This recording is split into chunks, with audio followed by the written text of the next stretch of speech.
It is time now. I can't wait for this. This is fun. This is some good stuff right here.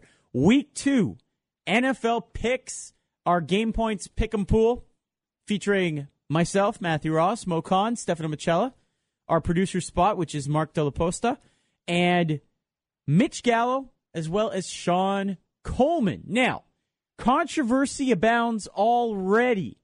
Stefano shaking his head. I believe I picked San Francisco last week. He says I picked Green Bay. It's the difference between being 3-1 and in the profit, or 2-2 and even money. Nonetheless, until we figure this thing out, till we sort it out, till we go back into the log, which only Stefano Micella will do, we will march ahead, move ahead, and get into Week 2's NFL picks. Ah, yes. No, wait a minute. Was it because the replacement referees didn't calculate All right. total properly? I'll tell you why I'm so certain I picked San Fran instead of Green Bay. I had them in another pool, and I was very excited when they won, and I thought, wow, I'm on a roll. This is going to be great. I'm also going to be good on the radio picks as well. Mm-hmm. Lo and behold, I checked the site, and indeed, it was posted as Green Bay. So we'll have to verify it. We know the date. We know approximately when we did the picks a week ago. And at some point, we'll have to go in and check that. But, Stefano, right now, how did everyone do last week? All right, well, Mitch Gallo got off to his typical strong start at 3-1. And then there was myself, you, and Sean Coleman at 2-2. And Mo Khan, along with our listener, at 1-3. And finally, Mark at 0-4. All right, well, let's cross off the listener. I'm eliminating the listener this year, unless somebody wants to call in and do picks with us right now at 514-790-1690. I'm trying to simplify this for you, Stefano, but 514-790-1690. Nothing up for grabs, just a lot of fun to be had doing some NFL picks with us live here on the air. So, a little bit of a surprise there. Sean Coleman actually 500 after going 35% or less last year for the whole year in picks. But let us forge ahead, Stefano. We got 4 games to get through here. What's game number 1? We start with the Thursday night game, the oldest rivalry in the NFL. The Chicago Bears, 6.5-point underdogs at Green Bay. Interesting. Bears were very sloppy early on. They played, of course, the rookie quarterback, Andrew Luck. Packers got, a little bit of a humbling performance last week at the hands of the 49ers. I'll tell you what, a 15-1 team doesn't go down 2 in a row at home. I'll take Green Bay here in a touchdown win in a tough divisional game. Mo? I take the Chicago Bears in this football game. Terrible run defense for the Packers right now. Their pass defense is even worse from what they saw last week against San Fran. I like the Bears to win this football game. Get me down for the Bears. Last week, I spent most of the night disagreeing with Mo, and I went 0-4. So I'm going to go with the Bears. Wow. All right, Stefano. I'm going with the Bears as well. I think this game's just going to be really, really close either way, and I think 6.5 is a little high, so I will go with the points here. All right, Mitch Gallo, Sean Coleman? They both have Green Bay. Interesting. Same pick as Sean Coleman. I'm not liking that. All right, game number 2. All right, 1 o'clock start. The Baltimore Ravens, coming off the huge divisional win last night, are actually underdogs, 2.5 points at Philadelphia. Yeah, I'm going to take Philadelphia here in this one. I don't like the short week for the Baltimore Ravens. I also think that the Eagles are not going to play that poorly 2 weeks in a row. This is a better team in the Baltimore Ravens coming in, but that no huddle won't surprise the Eagles after seeing it on television. I like Philadelphia here. Mo? I agree. I think Philly right now, with what they went through against Cleveland, Michael Vick had 56 passing attempts to beat the Cleveland Browns. Short week for the Ravens. You wonder the health of Ed Reed. He suffered a pulled hamstring. Whether that will affect him on Sunday or not, give me the Eagles covering that spread. Mark? I have to think the Ravens are going to take it. I was really discouraged by the Eagles game against the Browns. I don't think they're going to have that quick of a turnover. I have to go with the Ravens as well. I mean, it's not just because of their Week 1 outings. It's just that I just had the Ravens as the more complete team going into the season, so I'm going to stick with Baltimore. Okay. And as for Sean and Mitch, Sean Coleman has Baltimore and Mitch has Philly. All right.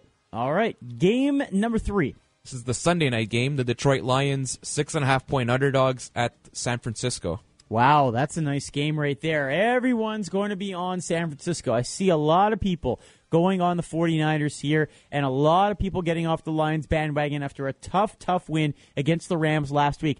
I'll tell you something, folks. This smells like a sharp game. It smells like a sucker game. A lot of people are going to put their money on the San Francisco 49ers. I will take the Detroit Lions, go against the grain here. Something tells me that they're going to build off the last couple of drives they had in that fourth quarter and come through here with a close effort. I don't know if they're going to win, but I'm going to take the Lions. Give me the Niners. Home opener, primetime Sunday night football game. Coming out to the coast. Very long trip for East Coast teams coming out to that point of the season here. Also, let's not forget the Niners defense were able to hold the Packers offense in check for most of that football game. Granted, Aaron Rodgers had 3 touchdown passes, but really those are difficult TD passes that he had to throw. I like the Niners in this football game. Yeah, I'm going to go with the Niners as well. Way too impressive last week, and the Lions just didn't show me enough. I'm going to go with the 49ers as well. I think the Lions' defense just won't be able to contain all of the 49ers' weapons, and the fact that they don't look like they can protect Matt Stafford, and that's not good news when you're going up against the 49ers' defense. And finally, the last game, the Monday Nighter. Well, hold on. What did Sean do? Right. What did Mitch do? All right, Sean Coleman has Detroit, and Mitch Gallo has San Francisco. So, again, you're with Sean Coleman here. Oh, boy. All right. Not looking good. All right, next. All right, well, the Monday night game, your Denver Broncos are underdogs at Atlanta by 2.5 points. Yeah, this is a good one. This is a very intriguing one. You know, you looked at the Denver Broncos game against Pittsburgh. Granted, it was against a Steeler team that was missing Ryan Clark at safety, a couple of other injuries, some offensive line issues as well for Pittsburgh. But they got the job done, and something tells you that Peyton Manning's going to get better. That said, the Falcons don't lose very often in the Georgia Dome in Atlanta. Boy, it's going to pain me to do this, but in light of the so-so running game right now for the Broncos, this is a tough road place to win. I'm going to take Atlanta here. Mo. I agree. I will take the Falcons. Falcons are a tough team to beat in the Georgia Dome, as you pointed out before. But not only that, though, this is a statement game for the Falcons. Primetime football, Monday Night Football, that is. They've come up short in their last few primetime outings, such as the playoff game against the Giants and against the Saints last year. So really for them, this is a statement game for them to come out there and win this game, move ahead, and really proclaim themselves as being one of the top teams in the NFC South and also the NFC. Yeah, I'm going to go with the Falcons as well. Everything went way too well for Peyton Manning last week. It was too easy. All right. I'm going to actually go with Peyton Manning and the Broncos. I mean, Peyton Manning's back in a dome. He's been playing in a dome his whole career, and he's going to be in comfortable conditions. I mean, the noise of the crowd, he'll be used to that, I think. And the fact that Grimes is out for the season now for Atlanta, that's the huge loss for them in the secondary. So I'm going to go with the Broncos here. And as for Sean Coleman and Mitch Gallo, Sean Coleman has the Falcons and Gallo has the Broncos. So that's some games I'll make up on Mitch Gallo then, I guess. You got some making up to do, that's for sure. All right, well, there you have it. A nice way to get ready for Week 2 of the NFL season. Of course, we got the Thursday night game this week. That's right, on TSN 690, and we'll follow with the Midnight Snack with the postgame show, the Bears and Packers. All right, Bears and Packers. What a game that's going to be Thursday night. Mo, you guys are on at midnight for show Friday. A lot of football talk coming your way that week. A lot previewing the Owls, of course, Rough Rider game, and, of course, the Week 2 of the NFL season. All right, so there you go. Very, very good 4 games that you've chosen.